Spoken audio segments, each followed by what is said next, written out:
All right, it is Thursday, May 6th, gearing up for Mother's Day weekend here in the nation's capital. John, lots to talk about. NFL news heating up, draft, Aaron Rodgers unhappy, some players don't want to take the COVID shot.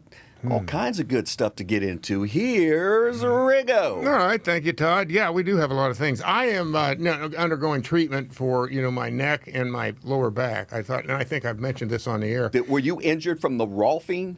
Did Rolfing injure I'm you, not or sure, did it help? But I've been introduced to yet a new masseuse from my original masseuse, who, the call, it's interesting. And when I say it's very therapeutic. I mean, it's very helpful, actually. But it's not one, like I say, you do the patty cake massage. This is a real deep tissue to the point where actually I took something called a dry needle. Now, when you first hear that, you go, I said, is this like acupuncture? Says, well, not exactly. And I don't know exactly, but in the neck, I got two in the beginning, and then I got a third one. But I think they said it was like that. It's a little bit deeper than you did dry needling. You've heard that? I've had it. I had it a bunch in the last fall when I was rehabbing. Your little incident? and let's just say, that's interesting that you had to dry needle. Oh, I saw God a number of times. What I thought was odd was when you're going, now this goes in a little deeper, and all of a sudden over here I'm feeling there's something. It's something poking. twitches, right? Something actually poking out. It was like Steve Martin with the arrow. That's what I thought it was.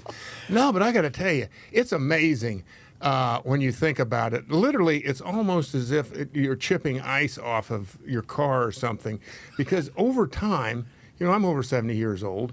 And I had, for 14 years, a fairly violent occupation, at least once, 14 times a year. And then in the end, there was getting to where it got up to about 20 times, more you play playoffs. But what you find is that all of a sudden your joints, I think, they start to kind of get fused together somehow.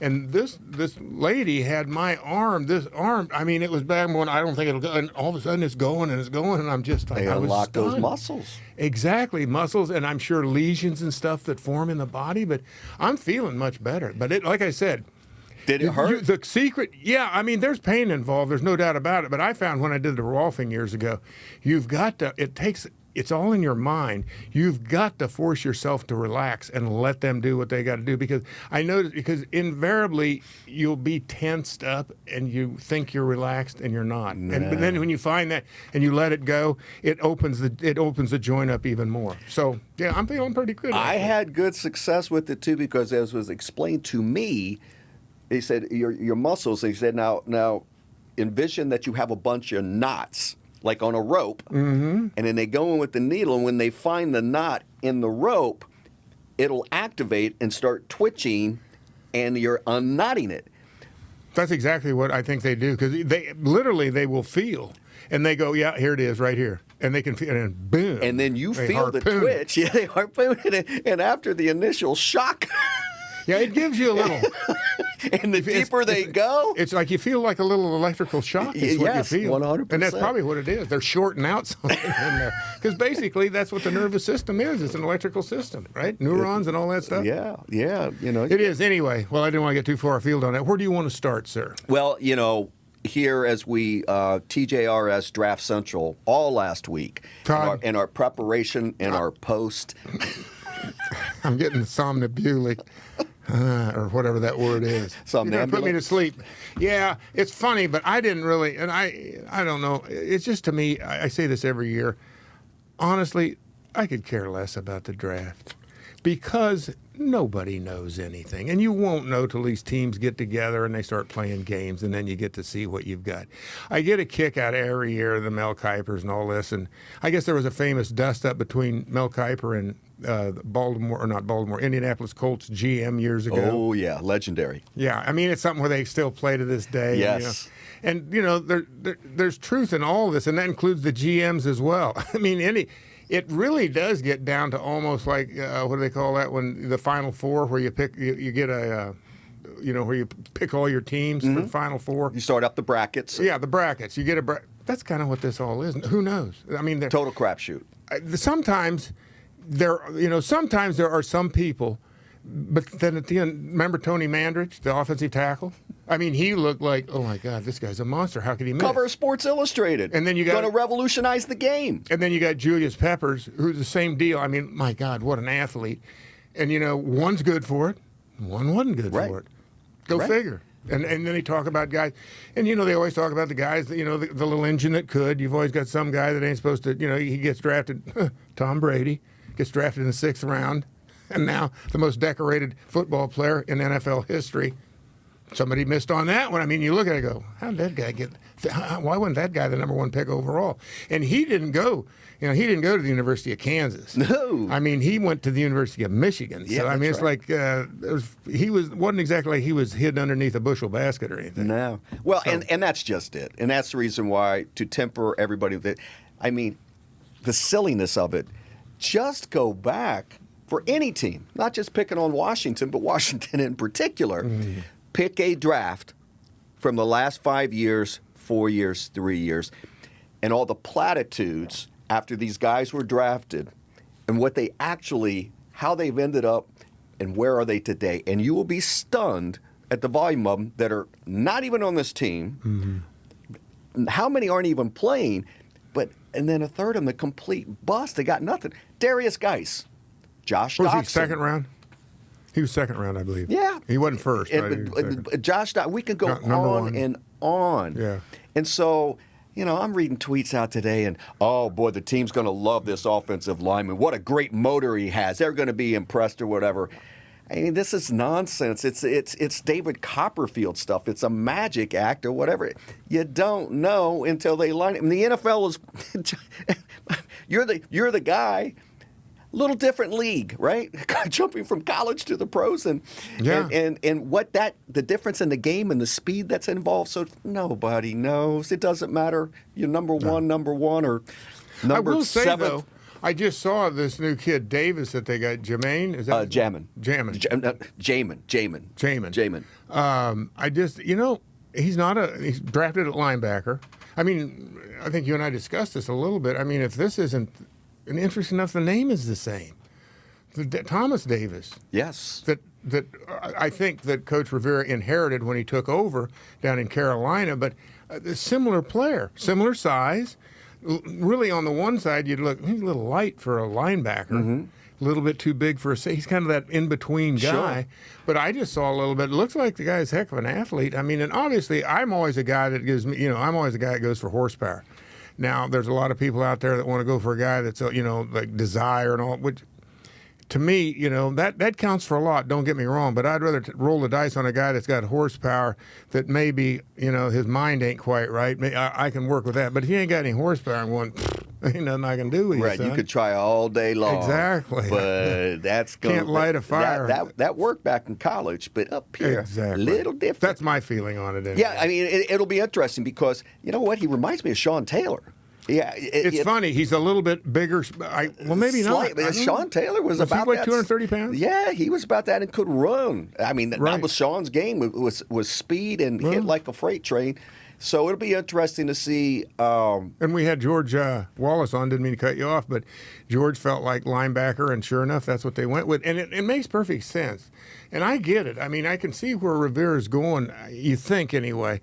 He's not too worried about his offense because right now he doesn't, it's pretty obvious. If I would think it's so, I don't think, when's the last time a team won? You'd have to go back 20 years almost that could win the whole thing, without a quarterback. That would probably be the Baltimore Ravens. Trent Dilfer. Huh? Trent Dilfer. That's the last one I can think of. Maybe one of the few that ever happened. Well, was then that you about had 2007? Tampa Bay. Well, Tampa Bay this year, they literally. You talking about Tampa Bay with Brad Johnson?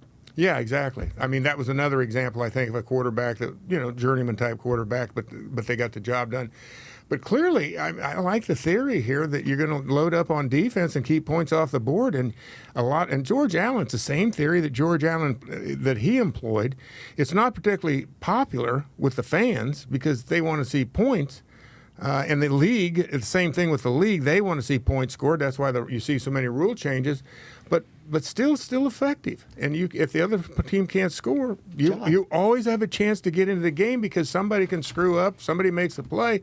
Next thing you know, you're ahead, the time runs out, and you steal a victory more or less. John, speaking to that, at the end of the day, it was Tampa Bay's defense that won that Super Bowl. Well, exactly. They stymied the highest scoring offense and the most prolific, and it was the defense. And in the playoffs, like you say, so it is good to see that defense was so good that they could dick around in the what I want to say in the what do you call it, the division, in other words, they had to play the wild card. They played that. They came to Washington.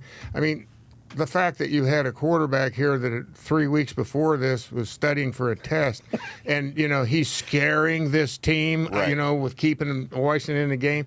I think the defense is like, at any moment we can basically shut this water off. We want to, but we're relaxed. We're having fun. We're in the nation's capital. You just saw it. They were just. It wasn't magic like you thought. In a way, that defense was just so good. So maybe that's what clearly that's here. the strength of this Washington football team to continue to make that. If that's going to be your dominant, that you're going in and, like you say, it could be the George Allen situation where, hey, offense. How many times do we see it? It's Sonny and Billy Kilmer, and he'll be like, just don't lose the game, guys. And that's why Jurgensen didn't play, because he was a quarterback that did things his way. And I'm not saying Billy didn't, but I think Billy may have been a little bit more, would go with the script a little bit more. And, and Sonny, on the other hand, was like, I think I see somebody deep downfield. Sonny was the gunslinger, right? He was one of the original gunslingers. Exactly. So I don't he think could throw it. That made George really nervous, because if you threw an interception, obviously if you fumbled the ball, really, I remember that, whereas basically nobody came right out and said it, but you knew the way they coached that it was, hey, it's okay to go 3 and out. It's okay. Right. We can live with that. Just don't have a turnover. Don't screw it up. Don't have a turnover. We'll pump the ball back down. We'll get field position, and the defense will make a play, and we'll win this game. I'm going, okay.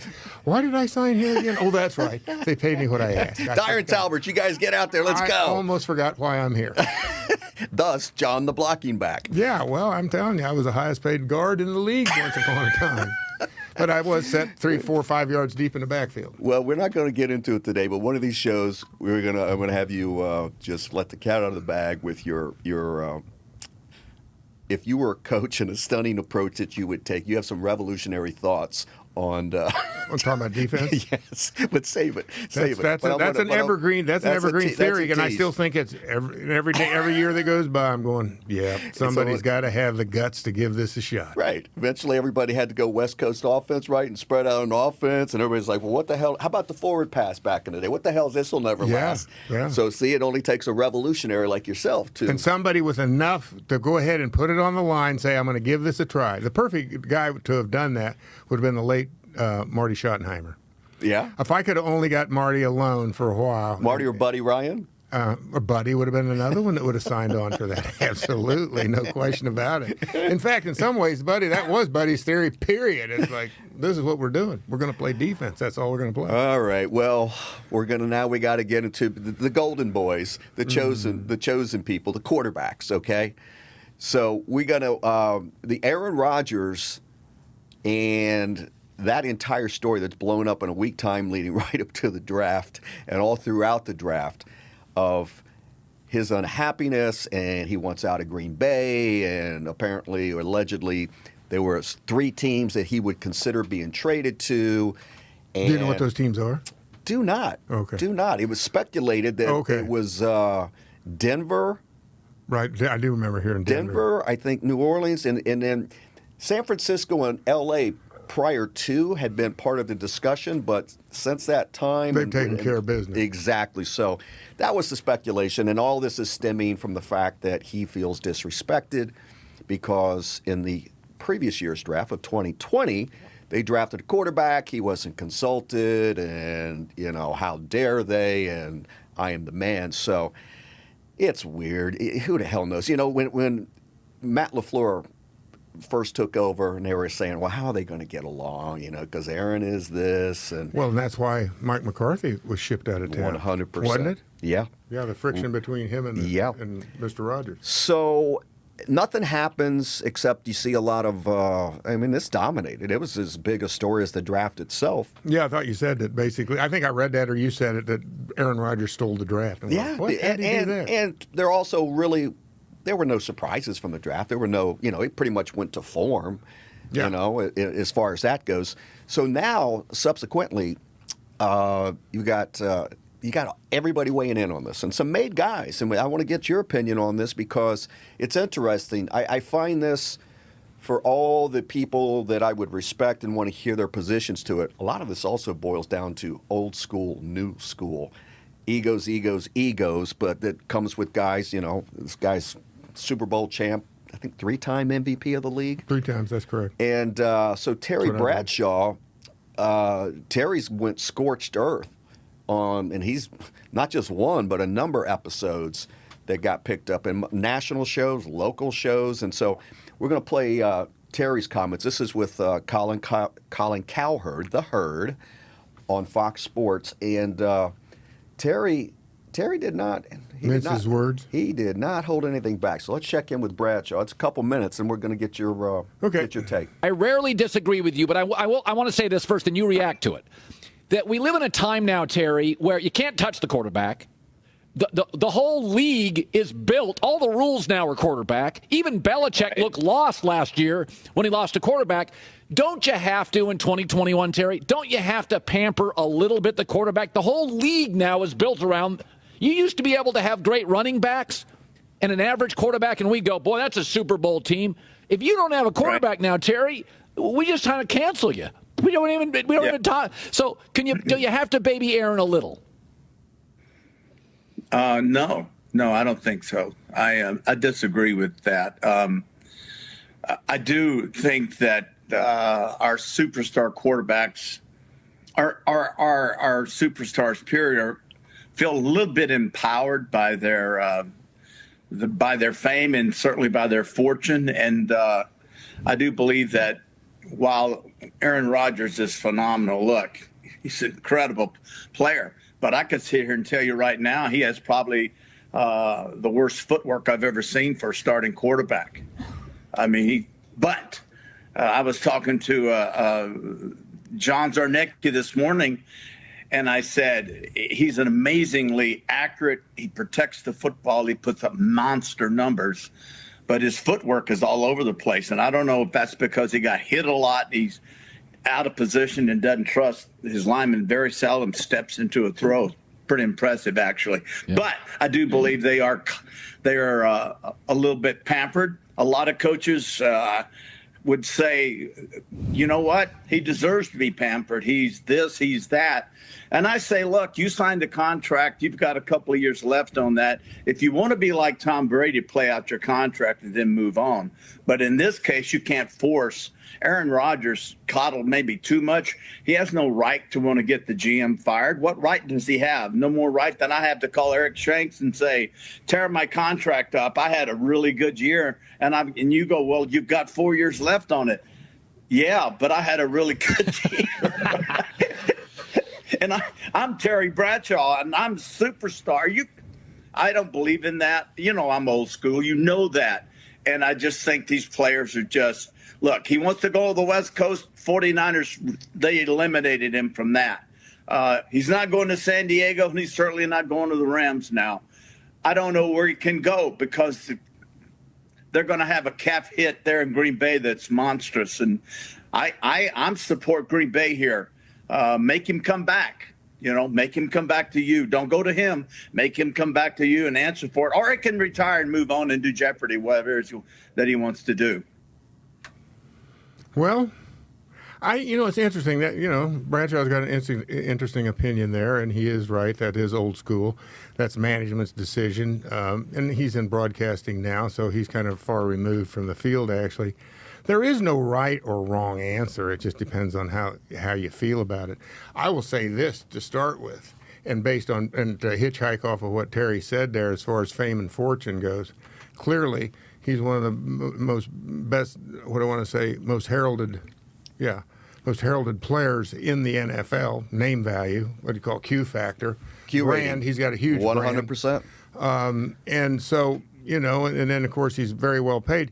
This is, I mean, I don't really understand Bradshaw's opinion from the standpoint. I mean, I understand it, but I don't necessarily appreciate it or go along with it because this is show business, guys. This is show business. Is he supposed to be setting some example for somebody? Is he getting paid to set an example for who? Employees? I mean, this is a league that, even though they want to call everybody an alumnus or an alumni, the truth of the matter is you're an ex-employee. You used to work here. You don't work here anymore. And I will say this, when it comes to professional sports, and the one I do know a little bit about is the NFL, all is fair in the NFL. Love and war in the NFL.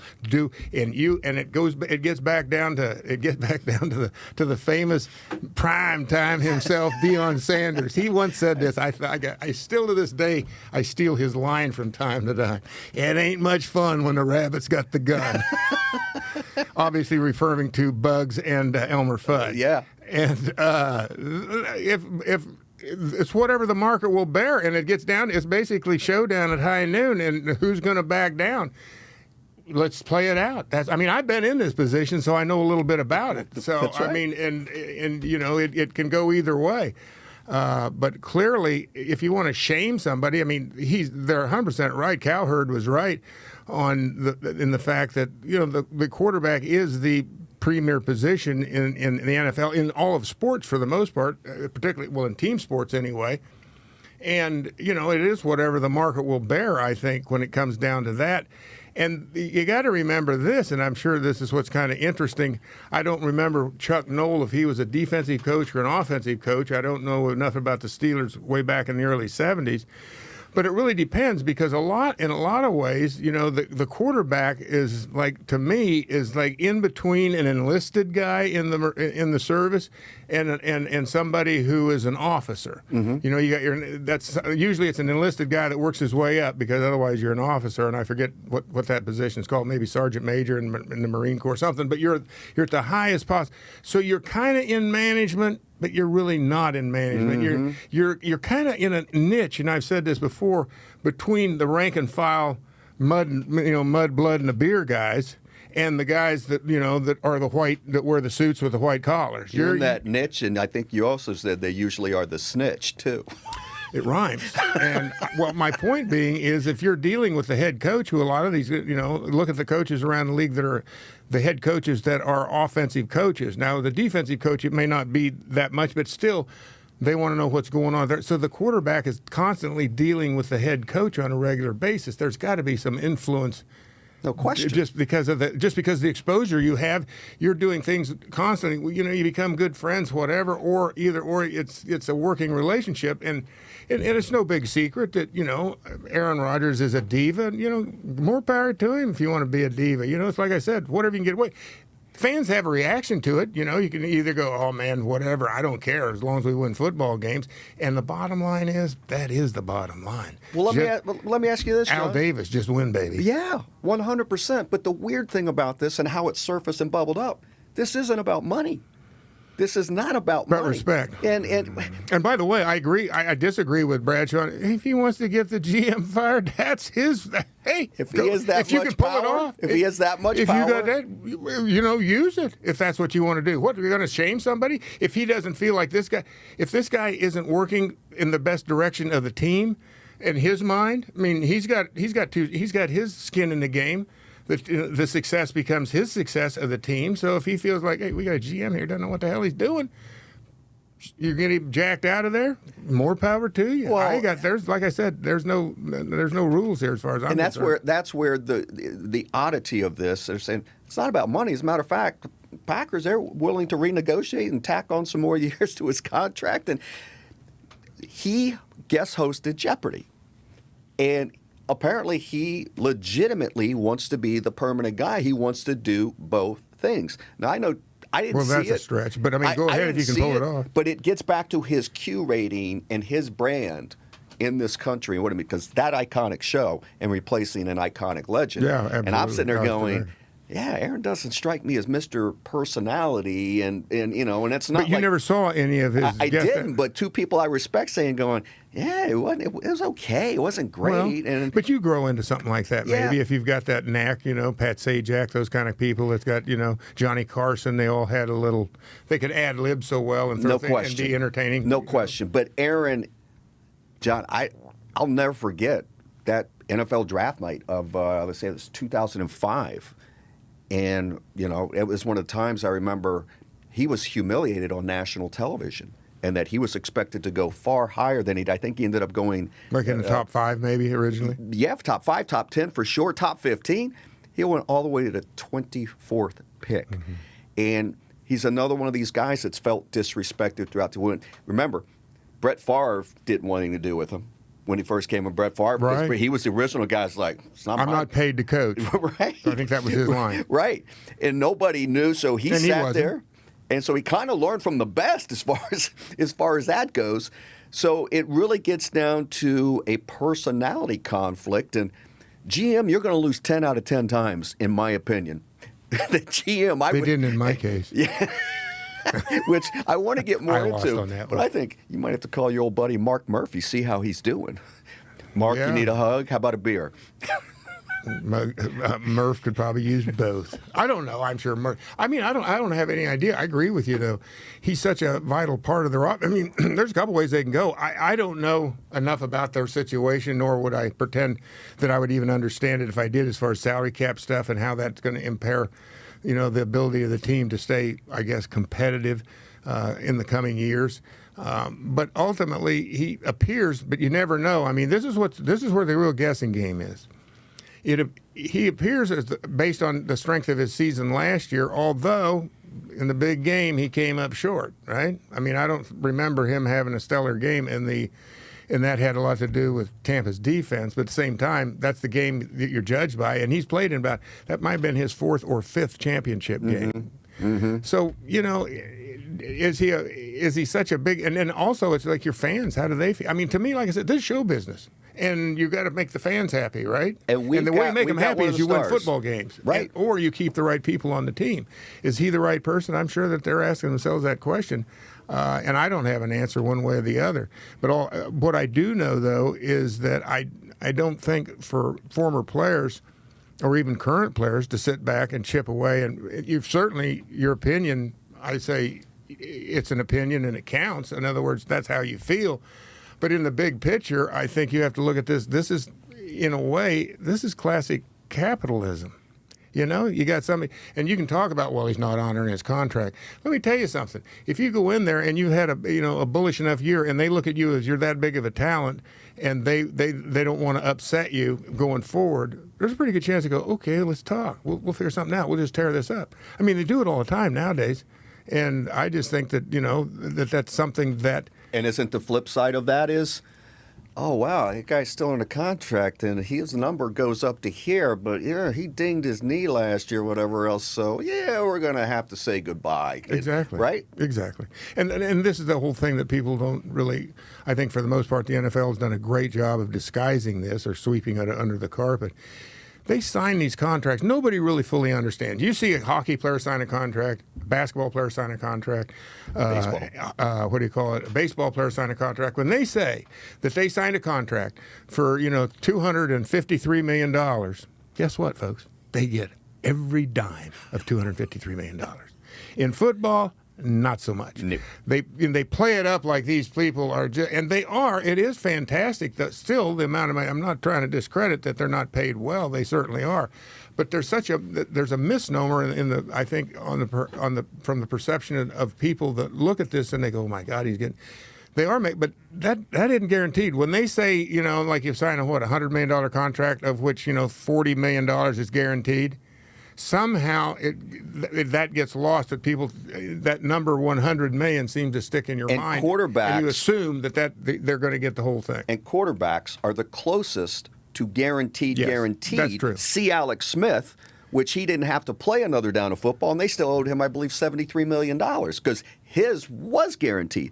Quarterbacks are and I think, excuse me, but I think Kirk Cousins' contract was guaranteed, yeah, wasn't 100%. it? He had like 70 for 2 or 3 years, 100%. $70 million guaranteed. That's or right. whatever. So you're starting to see a shift there, and particularly at this position. It's the only position. Glacial. It's glacial.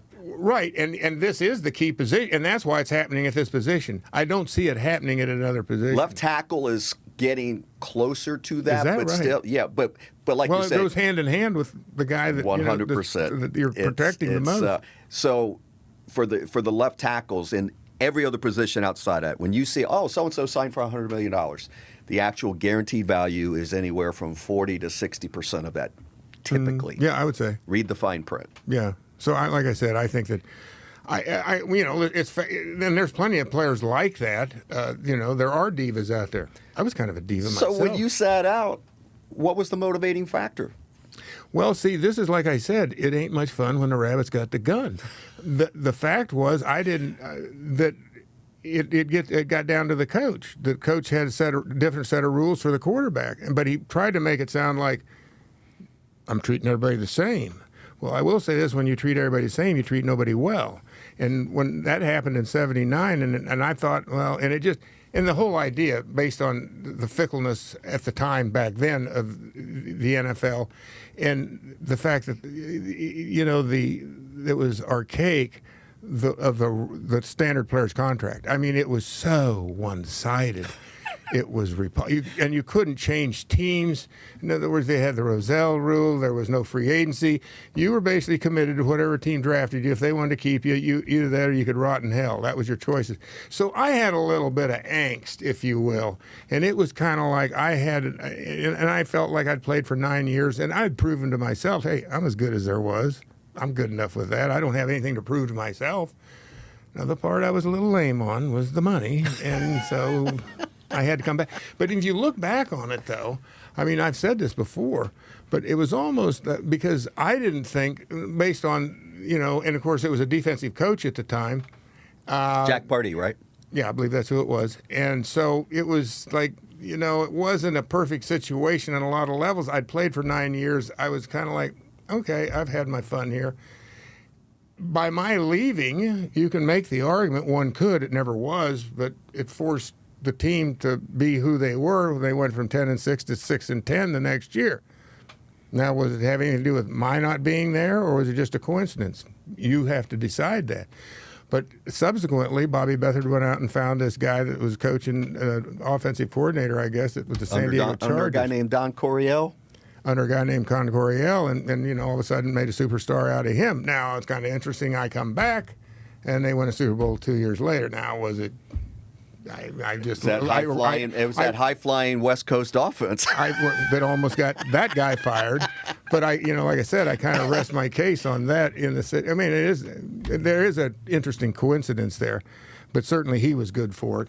But yeah, I mean, this is when you get a player that everybody's got a different reason, and one would think, based on what you said about humiliation, some people really are not happy when they feel humiliated, and that's a little bit unrealistic when you get to be that age, even though you think you're playing the best football of your life, and maybe you are. That if they draft another player that basically to take your place, well, that doesn't mean that he's going to start tomorrow if you keep producing. I mean, right? Or that's the other side of this. Well, I mean, so what? Who cares? Certainly, he can put himself in that position because Brett Favre was ahead of him. So Favre felt the same way. And Favre experienced something very similar because he originally went to Atlanta, wasn't he? Right. He played with Atlanta, and Atlanta didn't see any upside to him really, and they traded him to Green Bay. And so he worked his way up and became the number one guy. And my thinking is that, and I would have no idea, you never hear any of the players say anything, but he might be a little bit much in the locker room in the huddle, Mr. Rodgers. Yeah. He might be a little bit, go, okay, whatever. But game day? Maybe when the game's over with, he leaves by himself. He isn't hanging out with anybody. I don't know. Reminds me of some other quarterbacks around here that there's a few. They say they work different sides of the street. Yeah, exactly. So Well, good luck to the Packers and to Aaron Rodgers and to Terry Bradshaw and to whoever else. Mark Murphy. And Murph, by all means. Murph will be okay one day. I'm not too concerned about Murph. Murph's got a little something going on up here. And speaking of going on up here, I guess we're going to see you next week. And I think by then... Oh, we're going to be getting into cicadas, John. I was going to say, by then we should have a few bugs out. And I've got a very interesting story to tell you next week about my last... no, actually, it was two broods ago, back in 1987, the last time that brood X, brood 10, showed up. Riggo out.